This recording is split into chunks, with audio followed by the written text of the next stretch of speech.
গতকাল রাত অনুমান 8টা, সাড়ে 8টার দিকে আমরা গোপন সংবাদের ভিত্তিতে জানতে পারি যে মুনিয়ারচর বাজারে ওখানে একটা ডাচ বাংলা ব্যাংক আছে, ওটার পিছনে খালি জায়গায় 15-20 জন ডাকাত দল, আপনারা যে সামনে যে ইয়াটা দেখতে পাচ্ছেন অস্ত্রগুলা সহ, এই চাদরটার মুড়ানো অবস্থায় ছিল। এই অস্ত্রগুলা সহ তারা জড়ো হয়, ডাকাতি প্রস্তুতি নিচ্ছিল।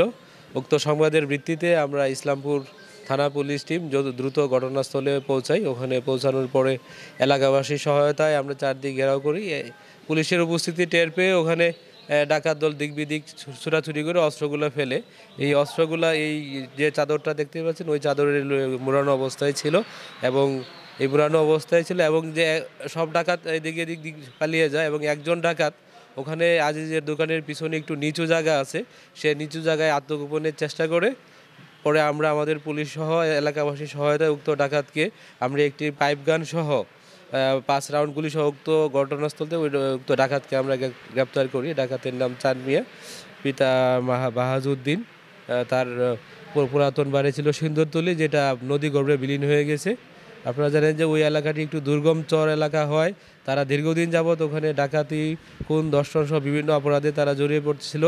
আমরা ইতিপূর্বে একটি অভিযান করেছি। উক্ত অভিযানের ধারাবাহিকতায় আমাদের সোর্স নিয়োগ করা ছিল তাদেরকে ধরার জন্য। উক্ত সোর্সের ভিত্তিতেই আমরা এই অভিযানটি পরিচালনা করি, এবং অভিযানে উক্ত ডাকাতকে আমরা গ্রেপ্তার করি, এবং ঘটনাস্থলে ফেলে যাওয়া বাকি যে অস্ত্রগুলো দেখতে পাচ্ছেন ওই অস্ত্রগুলো আমরা ঘটনাস্থল থেকে জব্দ করি, এবং আমরা থানায় নিয়ে আসি। থানায় নিয়ে আসার পরে অস্ত্র আইনে একটি মামলা এবং ডাকাতি প্রস্তুতির জন্য একটি মামলা আমরা দায়েরের প্রক্রিয়াধীন আছে, এবং অন্যান্য যে ডাকাত দল পালিয়ে গেছে তাদের নাম ঠিকানা সংগ্রহ করার চেষ্টা করছি।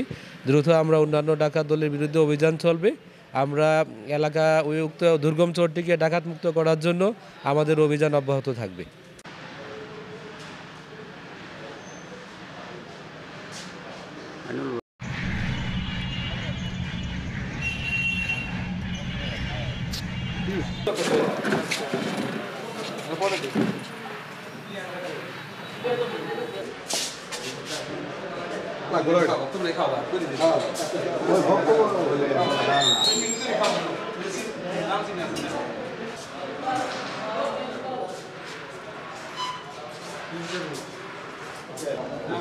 আসেন আনেন